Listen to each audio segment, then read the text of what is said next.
हाय दोस्तों, मेरा सभी को नमस्कार। आज हम क्लास 10th का साइंस से पढ़ने वाले हैं। तो क्लास 10th के साइंस में सबसे पहले हम लोग भौतिक विज्ञान पढ़ेंगे, यानी कि फिजिक्स। तो फिजिक्स का जो पहला चैप्टर है वो है प्रकाश का परावर्तन।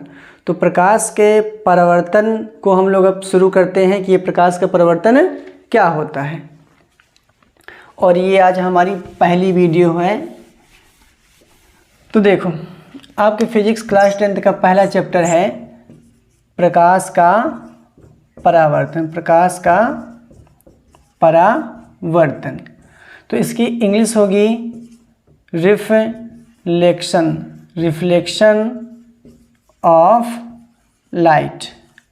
रिफ्लेक्शन ऑफ लाइट, प्रकाश का परावर्तन। तो सबसे पहले हम लोग ये देखेंगे कि प्रकाश है क्या, फिर तो पढ़ेंगे ना प्रकाश का परावर्तन। तो हम लोग शुरू करते हैं कि ये प्रकाश है क्या। चलिए ठीक है। प्रकाश को इंग्लिश में बोलते हैं लाइट, और आप प्रकाश को क्या बोलते हो ना, बोलते हो रोशनी है, ठीक, और उजाला बोलते हो या ज्वाला बोलते हो। इसी टाइप से आप प्रकाश को, इसके कई नामों से आप जानते हैं। तो प्रकाश है क्या। तो देखो, होता क्या है कि पहले हम लोग प्रकाश के थोड़े से गुण जानेंगे, फिर हम लोग प्रकाश की परिभाषा पर आएंगे। तो देखो, जो प्रकाश है, कुछ लोग कहते हैं कि प्रकाश एक प्रकार की ऊर्जा है, यानी प्रकाश क्या है, ऊर्जा है। तो कैसे हम मान लें कि ये प्रकाश क्या है, ऊर्जा है। तो देखो, तो पहला हम लोग प्रकाश के पॉइंट में पहले हम लोग आते हैं कि प्रकाश का पहला पॉइंट क्या है। आपने बोला कि प्रकाश एक ऊर्जा है। ऊर्जा यानी एनर्जी है। तो देखो, आप लोग देखते होंगे आपके घर में जो इमरजेंसी होती है, आप लोग उसे धूप में रख देते हैं। तो जैसे ही वो इमरजेंसी सूर्य के प्रकाश उस पर पड़ता है, दिन में पड़ता है अर्थात उस पर, तो रात को इमरजेंसी जलने लगती है।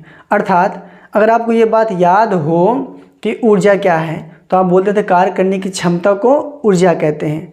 अगर वो इमरजेंसी, वो लाइट दिन में चार्ज होने से रात को जलना प्रारंभ कर देती है, इसका मतलब ये हुआ वो काम करना शुरू कर देती है। तो इस प्रकार से हम कहेंगे कि प्रकाश क्या है, एक प्रकार की ऊर्जा है, एक प्रकार की एनर्जी है। तो आप बोले कि हाँ सर जी, प्रकाश एक प्रकार की ऊर्जा है।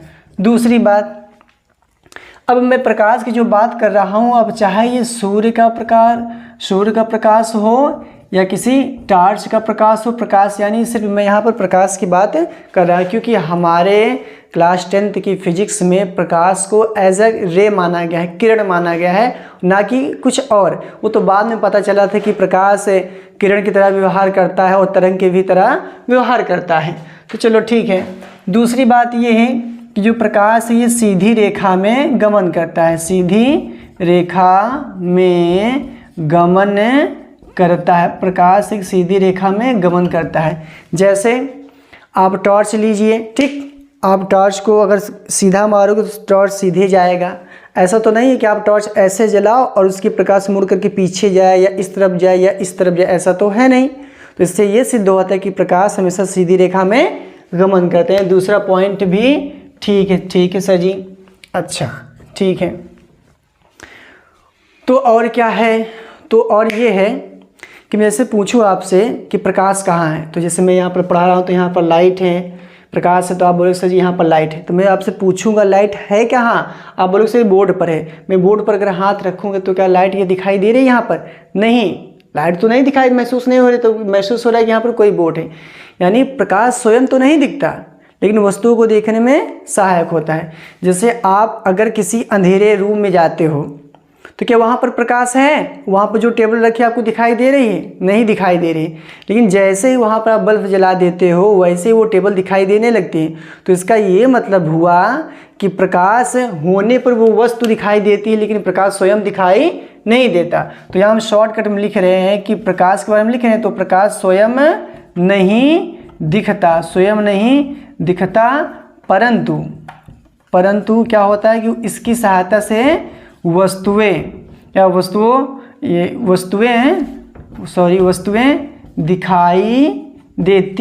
दिखाई देती हैं। प्रकाश स्वयं नहीं दिखाई देता, किंतु उसकी सहायता से वस्तुएं दिखाई देती है। वो कौन सी वस्तुएं दिखाई देंगी? जिन पर प्रकाश पड़ेगा। अगर ये बोर्ड पर पड़ रहा है तो ये बोर्ड दिखाई देगा, मुझ पर पड़ रहा है तो मुझ पर दिखाई देगा। चलिए ठीक है, आप ये भी बात मान लिए। अच्छा ठीक है, एक शब्द है जिसका नाम होता है माध्यम। क्या होता है? माध्यम। अब भाई माध्यम क्या है? जैसे मैं यहाँ पर पढ़ा रहा हूँ तो मेरे आसपास वायु है, तो इस माध्यम को हम बोलेंगे वायु। यदि कोई भी चीज़ पानी में डुबो दो किसी वस्तु को, तो वो वस्तु कहाँ पहुँच गई? पानी में, तो वहाँ पर माध्यम पानी हो गया। कोई आयल है, कोई वस्तु, उसमें डुबो दो तो वो चीज़ वहाँ पर पहुँच गया, तो वो माध्यम हो गया। तो कहने का मतलब ये हुआ कि कोई भी वस्तु जहाँ स्थित है उसके आसपास का जो वातावरण है वही उसका माध्यम होता है। तो मैं यहाँ पर माध्यम की बात थोड़ा अभी नहीं करूँगा। एक शब्द है निर्वात। सर ये निर्वात क्या होता है? तो निर्वात को इंग्लिश में बोलते हैं वैक्यूम। क्या बोलते हो? वैक्यूम। निर्वात क्या है? तो निर्वात एक ऐसा माध्यम है जहाँ कोई माध्यम ना हो। इस शब्द से मतलब ये है कि जैसे तुम सपोज करो ये कांच का कोई बॉक्स लाए हो अपने घर, अब इसमें एयर भरा होगा, जाहिर सी बात है। अब इसमें आप छेद करके, होल करके किसी मशीन के द्वारा किसी भी तरीके से आप इस पूरे एयर को बाहर निकाल दो। अब जब पूरे एयर को बाहर निकाल दोगे तो ये बॉक्स सिर्फ इसके अंदर क्या बचेगा? कुछ नहीं, ना वायु के कण, ना गैस के कण, ना कोई भी चीज़ नहीं रहेगा। तो ऐसे चीज़ को हम बोलते हैं निर्वात। निर्वात यानी जहाँ पर कोई माध्यम ना हो, उसे क्या बोलते हैं? निर्वात। अच्छा, तो आप लोगों ने किताबों में पढ़ा होगा कि निर्वात में जो प्रकाश की चाल होती है, निर्वात में जो प्रकाश की चाल होती है, किसकी चाल होगी भाई? प्रकाश की। जो प्रकाश की चाल होती है उसे हम लोग सी से प्रदर्शित करते हैं। किससे प्रदर्शित करते हैं? सी से। तो सी बराबर होता है 3 × 10⁸ मीटर पर सेकेंड, अर्थात 1 सेकेंड में इतना दूरी प्रकाश वो चलता है। अच्छा ठीक है, तो आप कहते हो सर जी प्रकाश की स्पीड इतनी तेज़ क्यों है? तो मैं इस बात को आपको फील कराता हूँ, एहसास कराता हूँ। जैसे ही बारिश होती है अर्थात बरसात होता है तो आप लोग देखते हैं कि जब बादल गरजते हैं तो पहले उसकी बिजली आपको दिखाई देती है, फिर उसकी आवाज़ बाद में सुनाई देती है। पहले बिजली चमकी, बादल टकराएं तो भाई उसी समय बिजली भी चमकती है, उसी समय आवाज़ भी होता है। जैसे अब सपोज करो अगर मैं यहाँ से कट कर रहा हूँ तो इसकी आवाज़ आपको बाद में सुनाई देगी, लेकिन अगर यहाँ से कोई टॉर्च जलाऊँ तो ये चीज़ तुम्हारे पास बहुत पहले ही पहुँचेगी। तो इसका ये मतलब हुआ कि सर प्रकाश की चाल कहीं बहुत अधिक है उसके आवाज़ से। जैसे बादल टकराते हैं तो क्या करते हैं? आप कान बंद कर लेते हो ना। तो इसका मतलब ये हुआ कि जब बिजली चमकी तो आपको पता चल गया कि अब बादल टकराए होंगे तो उसकी आवाज़ सुनाई देगी, तो आप अपने कान बंद कर ले। तो इसका मतलब ये हुआ कि सर प्रकाश की चाल बहुत अधिक होती है ध्वनि की अपेक्षा था, ध्वनि की चाल से। वो एग्जैक्ट कितना निकाला गया है? निर्वात के 3 × 10⁸ मीटर पर सेकेंड। चलो अच्छा ठीक है सर, इतनी बात तो समझ हमको आ गई। और इधर भी देखो कि सर प्रकाश, जैसे प्रकाश निर्वात में चल सकती है, निर्वात में गमन कर सकती है और ध्वनि नहीं चलती। क्यों? क्योंकि ध्वनि को चलने के लिए माध्यम की आवश्यकता पड़ती है, प्रकाश को चलने के लिए माध्यम की आवश्यकता नहीं पड़ती। जैसे देखो आप तो मनुष्य बहुत स्वार्थी होता है, आपको भी पता है। जैसे मान लो ये सूर्य है, ठीक है। अब आप क्या कहते हो? सर जी सूर्य से हमको ऊर्जा प्राप्त होती है, सूर्य से हमको रोशनी मिल रही है, सूर्य से हमको प्रकाश मिल रहा है। लेकिन ये कभी नहीं ध्यान देते कि सूर्य में न जाने कितने, जैसे आप बम विस्फोट होता है ना कि सर जी यहाँ पर बम विस्फोट हो गया, इतने लोग घायल हो गए, मारे गए। तो सूर्य में भी हाइड्रोजन के न जाने कितने बम विस्फोट होते रहते हैं। अर्थात सूर्य में मिलियन ट्रिलियन नैनो मतलब हर एक सेकंड न जाने कितने यहाँ पर बम विस्फोट होते हैं, जिससे बहुत अधिक मात्रा में एनर्जी निकलती है। तो जब बम विस्फोट होता है तो उसकी आवाज़ हमारे कानों तक सुनाई नहीं देती है, बल्कि जो सूर्य प्रकाश दे रहा है वो दिखाई देता है। तो इसका मतलब ये हुआ कि सर जब यहाँ पर विस्फोट होते होंगे तो यहाँ से क्या निकलती होगी? ध्वनि। लेकिन रास्ते में आते समय क्या मिलता है? निर्वात। क्या मिलता है? निर्वात। और निर्वात ऐसी चीज़ है जहाँ कोई माध्यम नहीं है। और तो मैंने क्या बोला था कि ध्वनि को चलने के लिए माध्यम हो सकता है। तो जैसे ही यहाँ पर बम विस्फोट वगैरह होते हैं, जब ध्वनि यहाँ से आगे चलती है आगे हमारे कानों तक इसलिए नहीं पहुँच पाती क्योंकि यहाँ पर निर्वात है, माध्यम नहीं होता है। लेकिन प्रकाश ऐसा है, चाहे निर्वात हो चाहे माध्यम हो, उसे माध्यम हो सकता नहीं है प्रकाश को, वो हमारे आँखों तक आकर पहुँचता है, अर्थात हमारे पास आकर पहुँचता है। अच्छा, तो प्रकाश का अनुभव सिर्फ हमारी आंखें करती हैं और कुछ नहीं कर सकती। प्रकाश का अनुभव सिर्फ हमारी आंखें करती हैं। बोलते हो ना कि 5 ज्ञान इंद्रियाँ होती हैं, आँख, कान, नाक, त्वचा, जीभ, ये 5 ज्ञान इंद्रियाँ हैं। तो उन 5 ज्ञान इंद्रियों में से जो मेरी आँख है, अर्थात जो आपकी आँखें हैं, ये बस आँखें अगर ना हो तो प्रकाश हो या ना, इससे कोई फ़र्क ही नहीं पड़ता, समझ में नहीं आएगा। तो आँख ही बताती है, आँख अर्थात आभास कराती है कि वहाँ पर प्रकाश है या नहीं है। तो अब इसी बात को हम लोग लिखेंगे, लेकिन इस बात को लिखने से पहले हम लोग थोड़ा ये समझिए प्रकाश है क्या। ये तो प्रकाश के गुण। तो देखो प्रकाश है क्या, प्रकाश एक विद्युत चुंबकीय तरंग है और कुछ नहीं है। प्रकाश क्या है, एक विद्युत चुंबकीय तरंग है।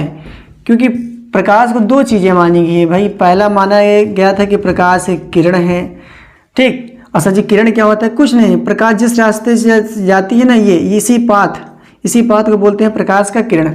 और ये बाद में बताया गया कि प्रकाश एक तरंग है।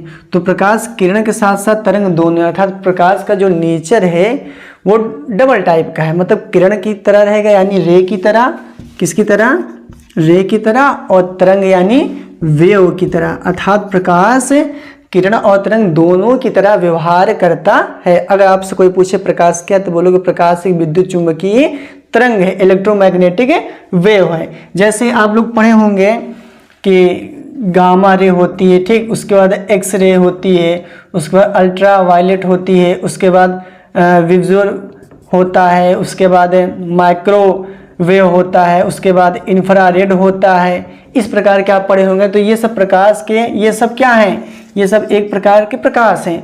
और ये जो मैंने लिखा है ना, ये प्रकाश यानी तरंगदैर्घ्य के बढ़ते क्रम में हमने प्रकाश को डिफाइन करा है। तो जो दृश्य प्रकाश होता है, कौन सा प्रकाश, विजुअल रे, जो दृश्य प्रकाश होते हैं, विजुअल लाइट वगैरह का विबजोर कह लो, इसके अंतर्गत जो प्रकाश आता है वो हम लोग पढ़ते हैं। जैसे इसकी जो तरंगदैर्घ्य है वो है 3800 एंगस्ट्रॉम से लेकर 7800 एंगस्ट्रॉम मानी गई है। किसी बुक में दिया है 4000 एंगस्ट्रॉम से लेकर 8000 एंगस्ट्रॉम के बीच। तो इस क्राइटेरिया के अंदर जो प्रकाश आता है हम लोग वो प्रकाश पढ़ते हैं, ठीक।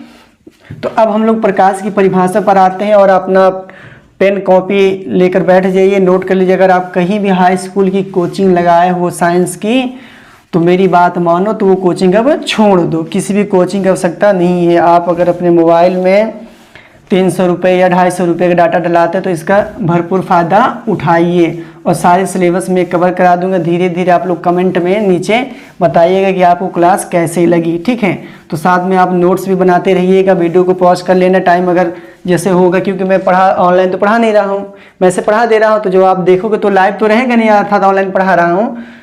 तो अब हम लोग आते हैं प्रकाश की परिभाषा पे। तो पहले लाइन हम लिखेंगे, या पॉइंट करके लिखो या लाइन करके। तो मैं पॉइंट करके लिखता हूँ, मेरी आदत है। तो देखो आप लिखोगे कि प्रकाश एक विद्युत, क्या है, विद्युत चुंबकीय तरंग है। प्रकाश एक विद्युत चुंबकीय तरंग है।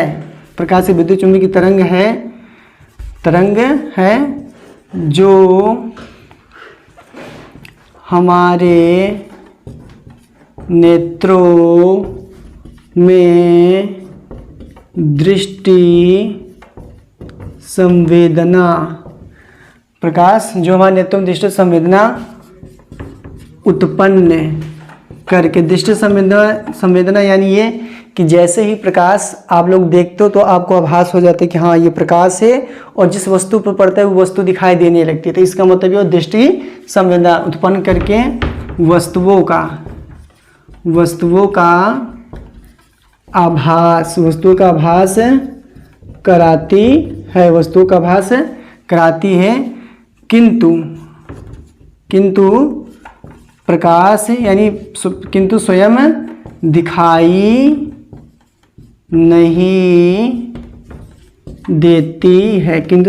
नहीं देती है, ठीक। और जैसे पॉइंट हो गए कि सर जी हाँ लिख सकते हो कि प्रकाश एक सीधी सरल रेखा में गमन करती है। लिख लेना कि प्रकाश एक सीधी रेखा में गमन करती है, ठीक। और क्या पॉइंट था, और आपने ये देखा था कि निर्वात निर्वात में प्रकाश की चाल 3 × 10⁸ मीटर पर सेकंड है।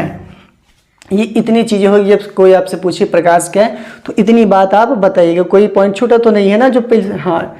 और प्रकाश एक प्रकार की ऊर्जा है, तो ये भी पॉइंट लिख दो कि मैंने लिखा है, नहीं लिखा ऊपर, लिख दो यहाँ पर कि प्रकाश एक प्रकार की ऊर्जा है। Light is a kind of energy. खत्म। तो ये आप इसको स्क्रीनशॉट ले लीजिएगा या तो वीडियो पॉज करके नोट कर लीजिएगा। अब मैं तो मिटा रहा हूँ, ठीक। तो ये सारी बातें होंगी प्रकाश के बारे में। और मैं दोबारा कह रहा हूँ, अगर आप कहीं कोचिंग पढ़ते हो तो बंद कर देना, क्योंकि जो चीज़ें फ्री में मिल रही तो उसके पीछे पैसा लगाना और टाइम देना ये सब महत्व नहीं है। और सुनो, आप बुक और न्यूमेरिकल्स वगैरह की टेंशन ना लीजिएगा। आपके पास चाहे जो बुक हो तो 5-6 बुक से मैं खुद ही आपके सारे सवाल लगवा दूंगा। तो आपको चिंता नहीं करना है कि सर ये सवाल कैसे होंगे, जो सवाल नहीं आएंगे वो कैसे होंगे। तो एक एक सवाल मैं लगवाऊंगा। बाकी जो सवाल नहीं आएंगे तो आप कमेंट में बता देना कि इस प्रकाशन से, ये बुक से ये सवाल हमको नहीं आ रहे हैं। और ये वीडियो ज़्यादा से ज़्यादा लोगों के पास शेयर करना। तो अब हम लोग पढ़ते हैं प्रकाश का परावर्तन। अभी तुमने सिर्फ समझा कि प्रकाश क्या है। प्रकाश का हम लोग क्या पढ़ेंगे? परावर्तन, रिफ्लेक्शन ऑफ लाइट। एक बार मैंने लिखा तो दोबारा मैं नहीं लिखना चाहता। तो सुनो, हम लोग ये शुरू करते हैं कि आप जो अपने घर में बाल वगैरह में कंघी करते हो तो जो शीशा देखते हो, जैसे तुम क्या बोलते हो? शीशा, ठीक, शीशा बोलते हो ना। और एक शब्द होता है कांच, तो शीशे की इंग्लिश बोलते हो लेड, जहाँ तक मुझे लगता है। और कांच का बोलते हो ग्लास ना। तो आप कहते हो कि मुझे शीशा लाओ, मुझे कंघी करना है, तो शीशा की इंग्लिश तो लेड हुई, लेकिन आपको पता है वो इंग्लिश में लेड नहीं होता है, मिरर होता है। क्या होता है? मिरर। ये बात आपको पता है कि सर जी हाँ वो मिरर होता है। और मिरर की जो हिंदी होती है वो होता है दर्पण। अर्थात जिसको आप हमेशा शीशा बोलते चले आए हो, मुझे शीशा दो, मुझे कंघी करना है, फेस देखना है, बाल को कंघी करना है, तो वो कोई शीशा नहीं था, वो क्या था? दर्पण है। तो सर ये शीशा, कांच, दर्पण में क्या अंतर है? तो कांच तो आप समझ ही रहे हो, छोटे छोटे टुकड़े वगैरह का आप कांच कह सकते हो। और शीशा क्या होता है कि वही कांच को एक अच्छा सा रूप दे देते तो वही को बोल देते हैं शीशा। तो ये दर्पण क्या है? देखो दर्पण क्या है, देखो ऐसा समझना, जैसे आप सपोज करो कि आपके हाथ में जो शीशे, आप शीशा बोल जो कंघी करते हो, इसी को दर्पण कहते हैं। इसे आप गौर से अगर देखेंगे तो एक तरफ आपका फेस दिखाई देता है और जब इसको पलट दे तो दूसरी तरफ आपका फेस नहीं दिखाई देता है। तो आप देख रहे हो कि एक तरफ तो आपका फेस दिखाई दे रहा है और एक तरफ फेस आपको दिखाई नहीं दे रहा है। तो जैसे मान लो कोई छोटा सा शीशा है, उसे आप फ्रेम में से निकालोगे तो ध्यान से देखोगे कि एक तरफ आपको शक्ल दिखाई दे रहा है, उसका जो पिछला वाला तल है ना वो पेंट किया रहता है। अर्थात या तो वाइट पेंट रहता है, कभी कभी ब्लू रहता है, कभी वाइट रहता है, तमाम प्रकार के, कभी कत्था वगैरह रहता है, कभी दब्ती वगैरह लगा दी जाती है। अर्थात दर्पण क्या है? दर्पण कुछ नहीं है, वही शीशा है, वही कांच है, लेकिन शीशा और कांच से ही बना होता है दर्पण।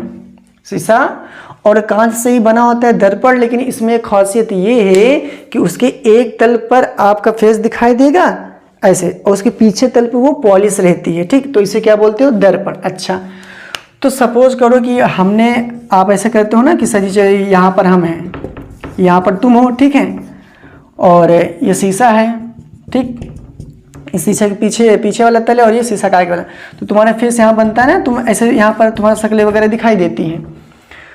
तो तुम ध्यान से देखते हो कि इस तल में तुम्हारा मतलब आपने देखा तो ये इसमें दिखाई दिया, यानी एक तल पे दिखाई दे, जैसे इसको पलट के देखते हो जो ये तल इसके पीछे वाला तल है, इसमें आप दिखाई नहीं देते हो। तो देखो होता क्या है कि अब ये जो शीशा है ये चिकना सा है, समतल सा है ना, तो जो आप घर में यूज करते हो, दर्पण बोलते हो, इसके मिरर बोलते हो, वो शुद्ध पता है क्या होता है? वो होता है समतल दर्पण। कौन सा दर्पण होता है? समतल। तो अच्छा सर जी ये बताओ कि कैसे आप जानेंगे उसका नाम समतल दर्पण है? हाँ, तो भाई देखो एक शब्द है जिसका नाम है परावर्तक तल। क्या नाम है? परावर्तक तल। इंग्लिश में आप बोल सकते हो रिफ्लेक्टेड प्लेन वगैरह, रिफ्लेक्टेड प्लेन बोल सकते हो, तल को प्लेन ही कहते हैं ना, रिफ्लेक्टेड प्लेन। तो आप ध्यान से देखिए कि जैसे ये शीशा हो गया, आप ऐसे रख दिए हैं, ठीक, ये इसको आप शीशा बोलते हैं। अब ये शीशा तो नहीं है, ये तो आप तो बाद में पता चला कि दर्पण है। क्यों? क्योंकि पीछे पॉलिश है और एक तरफ आपका शक्ल दिखाई देगा। तो जैसे ही सपोज करो ये आपकी टार्च है, आप टार्च मारते हो शीशे पे तो प्रकाश किरण ऐसे जाती है। क्यों? क्योंकि आप पढ़ चुके हो कि प्रकाश किरण हमेशा सीधी रेखा में गमन करती है, सीधे जाती है और इससे बाद टकरा कर फिर वापस इसी दिशा में आती है। अगर आप यहाँ टार्च रखी हो, प्रकाश किरण ऐसे टार्च मार रहे हो शीशे पे, ऐसे जाएगी तो कैसे वापस जाएगी? ऐसे वापस जाएगी। तो ये जहाँ से वापस लौट रही है ना, इसको अगर ध्यान से देखोगे तो ये कैसा तल है? पूरा समतल है। कैसा तल है ये? समतल। तो इसलिए जो आप अपना शीशा यूज करते हो उसे शीशा ना बोल करके क्या बोलोगे? क्या बोलोगे?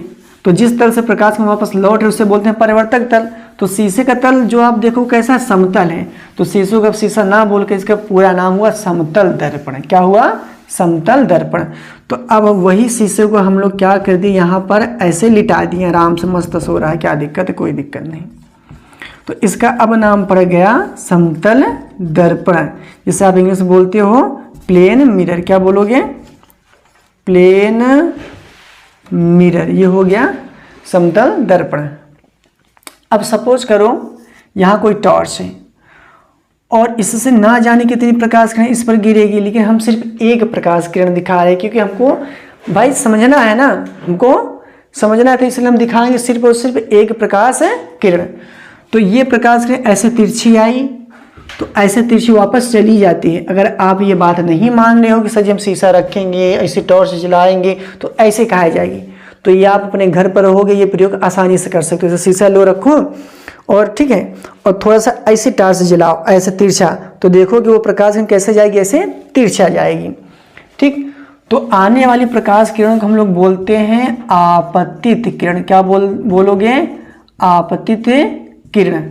और जाने वाली प्रकाश किरण को हम लोग बोलते हैं परावर्तित प्रकाश किरण। क्या बोलोगे? परावर्तित प्रकाश किरण। ठीक है, या परिवर्तित किरण बोलते, परिवर्तित प्रकाश किरण। सर इसके इंग्लिश में बता दीजिए। तो ठीक है भाई, आने वाली किरण को बोलते हैं इंसिडेंट रे। Incident ray. और जाने वाले प्रकाश किरण को बोलते हैं रिफ्लेक्टेड रे। क्या बोलोगे? Reflected ray. सर जी ठीक है। अच्छा, जिस बिंदु पर ये आई आपतित किरण, कोई आने वाले प्रकाश किरण को आपतित किरण और जाने वाली प्रकाश किरणों को परावर्तित किरण। आने वाली जो आपतित किरण है इसे इंग्लिश में बोलते हैं इंसिडेंट रे और जाने वाली परावर्तित किरणों को बोलते हैं रिफ्लेक्टेड रे। जो ये जिस बिंदु पर आती है इसी बिंदु का नाम है आपतन बिंदु। क्या नाम है? आपतन बिंदु। आपतन बिंदु। आपतन बिंदु की इंग्लिश क्या होगी? तो इसी से बना लो, इंसिडेंस पॉइंट या पॉइंट ऑफ इंसिडेंस कह सकते हो। तो इंसिडेंस पॉइंट हो गया। अब देखो हम लोग क्या करते हैं, फिजिक्स और मैथ में जितनी भी रचनाएं आप अपनी मर्जी से करते हो ना, कि ए को बी से मिलाया, ऐसे पढ़े थे ना, बी को सी से मिलाया, तो जितनी भी रचनाएं हम लोग फिजिक्स और मैथ में अपने से करते हैं उसे हम लोग डैश डैश दिखाते हैं। इसे हम लोग क्या मानते हैं? काल्पनिक लाइन वगैरह मानते हैं ना, इसे हम लोग डैश डैश दिखाते हैं। तो ये जो हमने ऐसे बीचों बीच लाइन खींची है ये बता रही है कि जितना भाग इधर है उतना भाग इधर है, और इस लाइन का नाम है अभिलंब। क्या नाम है? अभिलंब। अभिलंब को इंग्लिश में बोलते हैं नॉर्मल। क्या बोलते हो? क्या बोलोगे? नॉर्मल। तो सर जी आपतन बिंदु पर आपतित किरण, अभिलंब और प्रवर्तित किरण तीनों हैं? जी हाँ बिल्कुल, ये आपतन बिंदु पर है। ठीक है, तो जैसे कोण क्या होता है? कहते हो आप कि सर जहाँ पर दो रेखाएं एक दूसरे के प्रति छेद करती हैं, ये जो एरिया है, ये जो दिखाई दे रहा है, इसी को बोलते हैं कोण। क्या बोलते हो? एंगल। तो यार यहाँ भी तो ये दिखाई दे रहा है, यहाँ भी तो दिखाई दे रहा है। अब बोलोगे जी सर हाँ दिखाई दे रहा है, तो देखो यहाँ वाले कोण को बोलोगे आई और यहाँ वाले कोण को बोलोगे आर। आई क्यों लिए? आप समझ गए होगे नाम से, और आर क्यों लिए? आप समझ गए होगे नाम से। तो आई का मतलब ये हुआ आपतन कोण। ये किसका साइन है? ये कोण का साइन है। आई का मतलब क्या हो गया? आपतन कोण। और आर का मतलब क्या हुआ? परावर्तन कोण। अगर इंग्लिश बनाओगे तो बना देना एंगल ऑफ इंसिडेंस और इसमें angle of reflection, angle of reflection और एंगल ऑफ इंसिडेंस। तो इसे बोलते हैं कि आपतित किरण और अभिलंब के बीच, आपतित किरण और अभिलंब के बीच बने कोण को आपतन कोण I, अभिलंब और परावर्तित किरण के बीच बने कोण को परावर्तन कोण R कहते हैं। आने वाली किरण को आपतित किरण, जाने वाली किरण को परावर्तित किरण, और जो बीच में प्रकाश, जो बीच हमने लाइन खींची है डैश, इसे अभिलंब करती है। अभिलंब का काम क्या है कि दोनों भागों को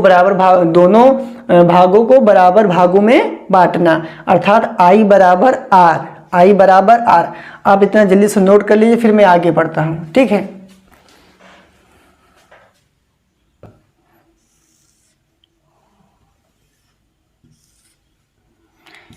ये हो गया समतल दर्पण जो हमने नीचे पेंट कर दिया है, ठीक, ताकि प्रकाश किरण आए और बाहर जैसे शीशा होता है ना, आप ऐसे प्रकाश के ऐसे टार्च जलाओगे तो जो टार्च जब आप जलाओगे तो शीशे के अंदर प्रकाश नहीं जाता है, शीशे पड़ता है, फिर यहीं से टकरा करके वापस चला जाता है। तो प्रकाश का परावर्तन का मतलब यही हुआ कि कोई प्रकाश किरण आए, मतलब आपतित किरण, और ये आपतन बिंदु से टकरा कर वापस चली जाए, इसी घटना को बोलते हैं प्रकाश का परावर्तन। तो इसको हम लोग लिखाएंगे, लेकिन पहले आओ हम थोड़ा इसको सीखते हैं, थोड़ा इसकी जो बनी है प्रकाश के परावर्तन के दो नियम हैं। तो पहला नियम ये है कि I बराबर R, I बराबर R, मतलब जितना कोण यहाँ होगा उतना कोण यहाँ होगा। तो जैसे अगर मैं कहूँ ये है 30 अंश का कोण, तो ये भी कितना होगा, 30 अंश का कोण। अच्छा, आपको ये बात पता होगी, कोई एकदम सीधी लाइन है और इस पर कोई एक और सीधी लाइन आती है, तो आप कहते हो सर जी यहाँ पर 90 अंश का कोण बनता है, जिसे आप बोलते हो समकोण। क्या बोलते हो, समकोण। तो देखो सपोज करो कि ये एक लाइन हो गई और ये एक लाइन हो गई, तो ये टोटल कितने अंश का बनेंगे। तो आप बोलोगे सर जी कि अगर इसको मान लो कुछ मिटा दें, हम भूल जाओ कुछ देर के लिए, इसको मिटा दें, तो ये कितना बनता है कोण। आप बोलोगे सर जी 90 डिग्री। ये कितना हो गया, 90 डिग्री। ये पूरा हो गया आपका 90 डिग्री। अब प्रकाश किरण ऐसे आई थी ना, अगर ये 30 है तो ये कितना होगा, तो कहोगे सर जी ये पूरा तो 90 होता है, और अगर ये 30 हो गया तो ये कितना होगा, आप बोलोगे सर जी ये 60 होगा। अगर आप ऐसे नहीं समझ पा रहे तो थोड़ा ऐसे समझो, ठीक। हमने कहा ये कोई पॉइंट O है और ये कोई पॉइंट है, मान लो A है, ये कोई पॉइंट N है और ये कोई पॉइंट क्या कहते हैं, मान लो B है। तो देखो आप ऐसे करते हो कि ये पूरा कोण कितना हुआ, 90। तो आप ऐसा समझो कि कोण B O और A प्लस A और क्या कहते हैं A, ये देखो A और इस पॉइंट को मान लो O और N, ये इक्वल कितना होगा, आप बोलोगे 90। कितना होगा, 90। यानी कोण ये और कोण ये मिलाकर टोटल कितना होगा, 90। तो अगर ये 30 हो गया, कौन ये 30 हो, कौन सा 30 हुआ, AON, ये कितना हो गया है, 30 हो गया है। तो कोण BOA निकालो, कोण BOA निकालो। तो कोण BOA इक्वल 90 माइनस 30 करो तो कितना आएगा, 60 आएगा ना, 60 डिग्री। तो वही मैं बोला कि अगर ये पूरा 90 होता है तो ये 30 होगा, तो जाहिर सी बात 60 होगा। कितना होगा, ये 60 होगा। तो देखो इस पर ऐसे ही कुछ हम लोग छोटे छोटे सवाल वगैरह करते हैं। जैसे देखो ये मैं इसलिए कर रहा हूँ क्योंकि ये नियम है प्रकाश की, मतलब ये है कि प्रकाश के परिवर्तन में आपतन कोण बराबर है परावर्तन की। आपतित किरण हो गई, ये क्या होगी, परावर्तित किरण हो गई, और ये क्या होगी, अभिलंब। डैश क्योंकि सर जी अपने मन से लाइन खींचे हैं, इसलिए हम लोग इसको क्या करेंगे, डैश डैश करें। तो देखो अगर मैं इसको 45 कह दूं तो तुम कहते हो सर जी कोण I बराबर कोण किसके होता है, R के, तो ये भी 45 होगा, जाहिर सी बात। तो पूरा 90 होता तो ये कितना बचा, 45। तो ये कितना बचा, 45। ठीक है, मैं यहाँ से कुछ पॉइंट निकालने की कोशिश करना चाह रहा हूँ, आप भी थोड़ा ध्यान दीजिए, ठीक है। अब देखो यहाँ पर क्या है कि यहाँ पर अभिलंब है, यहाँ पर क्या है, अभिलंब है। अगर मैं बोलूँ ये 30 है तो आप बोलोगे सर जी अगर ये 30 है तो पूरा 90 होता है, कितना बचा, 60। और ये नियम है कि अगर ये 60 है तो ये भी कितना होना चाहिए, 60, क्योंकि I बराबर R। तो ये 60 हो गया तो ये पूरा 90 होता है, ये 60 होती है, कितना बचा, 30।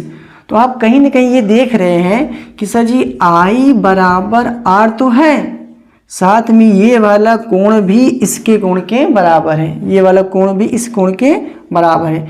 इसका मतलब ये कि आपतित किरण अभिलंब के साथ जितना कोण बनाए, आपतित किरण अभिलंब के साथ जितना कोण बनाए उतना ही परावर्तित किरण अभिलंब के साथ कोण बनाती है।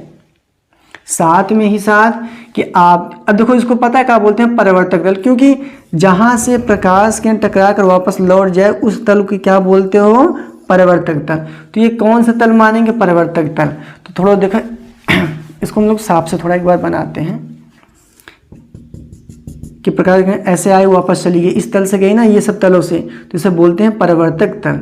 तो देखो अगर ये 20 अंश होगा तो जाहिर सी बात है ये भी 20 अंश, क्यों, क्योंकि सर जी I बराबर R होता है, I बराबर R होता है। तो ये 20 अंश तो ये भी 20 अंश, तो ये कितना बचा, आप बोलोगे सर जी पूरा 90 होता है तो ये कितना बचा, जाहिर सी बात है आप बोलोगे 70 बचा। तो ये भी कितना होगा 70, क्योंकि ये पूरा 90 तो 20 है तो ये भी 70। तो आप ऐसे कह सकते हो सर जी आपतित किरण जो है, आपतित किरण जो है ये परावर्तक तल के साथ उतना कोण बनाती है जितना कि परावर्तित प्रकाश किरण परावर्तक इस परावर्तक तल के साथ कोण बनाती है। इसका ये मतलब हुआ कि I बराबर R तो है, साथ में ये वाले कोण भी इस कोण के बराबर है। तो ये हो गया थोड़ा सा लॉजिक। अब हम इस पर कुछ मान लो एरर देते हैं, जैसे मैं बोलूं कि ये समतल दर्पण हो गया, ये आपतित किरण ये क्या है, परावर्तित किरण क्या है, और ये टोटल मिलाकर कितना है 120 अंश है। तो मुझे I का मान बताओ और मुझे किसका मान बताओ, R का मान बताओ। तो आप कहोगे सर जी यहाँ पर अभिलंब खींच दो, ये दोनों मिलाकर 120 हुआ है और मुझे पता है सर जी I बराबर R होता है, तो ये दोनों मिलाकर 20 हुआ है। तो इसका ये मतलब हुआ कि आधा आधा हुआ होगा, तो ये अगर 60 होगा तो 60 ये होगा, तभी तो मिलाकर दोनों 120 हुआ। ये तो सिंपल सी बात हो गई। ठीक है, ये सवाल तो तुम कर लिए, अच्छी बात है, बहुत बढ़िया। अच्छा ठीक है, अगर मैं अब तुमसे बोलूं कि चलो ये x है, तो या यूँ मान लो ये थीटा है, ये थीटा एंगल है, और चलो इसका x का मान बताओ। तो तुम्हें को पता है कि सर जी ये पूरा कितना होता है 90, कितना होता है 90। तो 90 किन को जोड़ने से मिलकर बना होगा, थीटा प्लस x को। भाई थीटा इतना और x इतना, तो दोनों को जोड़ने पर 90 बना। अगर मैं तुमसे x का मान पूछ रहा हूँ तो x बराबर क्या निकलेगा, 90 माइनस थीटा। भाई जिसका सब्जेक्ट बनाते हैं उसका वहीं पर रखेंगे और बाकी थीटा को घटा दिए। ठीक है, अगर मैं तुमसे कह दूँ ये 2x है और मैं बोल दूँ कि ये 40 है, मैं बोल दूँ ये 40 है, तो चलो मुझे I का मान बताओ। तो I जितना होगा उतना R का भी मान बताओ, I का भी मान बताओ और x का भी मान बताओ। तो तुम पता है क्या करोगे, बोलोगे सर जी ये और ये जोड़कर 90 होता है, यानी 40 प्लस 2x इक्वल कितना होता है 90।